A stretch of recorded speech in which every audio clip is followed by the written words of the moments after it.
ऐकतात कोकणवासियांचा बुलंद आवाज, कोकण गर्जना।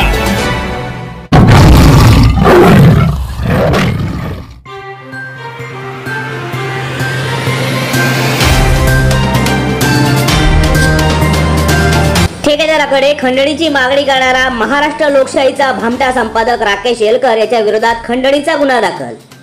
या तडीपार गुंडाविरुद्ध पोलिसांनी कडक कारवाई करावी, दलित पॅंथर उपाध्यक्ष महाराष्ट्र राज्य विजयकुमार श्रीरंग यादव यांची मागणी। राकेश येलकर या तडीपार पत्रकाराने गावाला पाणी पुरवठा करणाऱ्या पाईपलाईनचे काम व्यवस्थित नाही म्हणून तुमच्याबद्दल पेपरला बातमी प्रसिद्ध करतो अशी धमकी देऊन सूरज सीताराम कचरे याच्याकडून वारंवार खंडणीची मागणी केली होती। राकेश येलकर याने आतापर्यंत 9,000 रुपये गुगल पे द्वारे घेतले होते, तरी अजून पैसे पाहिजे असा तगादा लावला होता।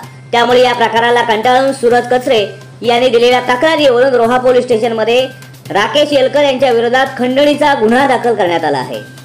दरम्यान राकेश येलकर याच्या विरोधात रोहा पोलीस स्टेशनमध्ये विविध प्रकारचे गुन्हे दाखल असल्याने मागील निवडणुकीत प्रशासनाकडून त्याला तडीपारीची नोटीस बजावण्यात आली होती, पण तसे असतानाही तो नियोजित ठिकाणी न गेल्याने व नियमभंग केल्याने त्याच्या विरोधात पुन्हा एकदा गुन्हा दाखल झालेला आहे।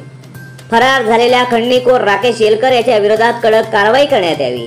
वारंवार बोगस बातम्या देऊन हा समाज स्वास्थ्य बिघडवतो, याला फेक न्यूज कलम लावावे, तसेच खंडणी प्रकरणात त्याला तात्काळ अटक करून त्याचे आर्थिक व्यवहार तपासावेत। यावरून अशा प्रकारे त्याने आणखी किती जणांची फसवणूक केली आहे हे निष्पन्न होऊ शकेल।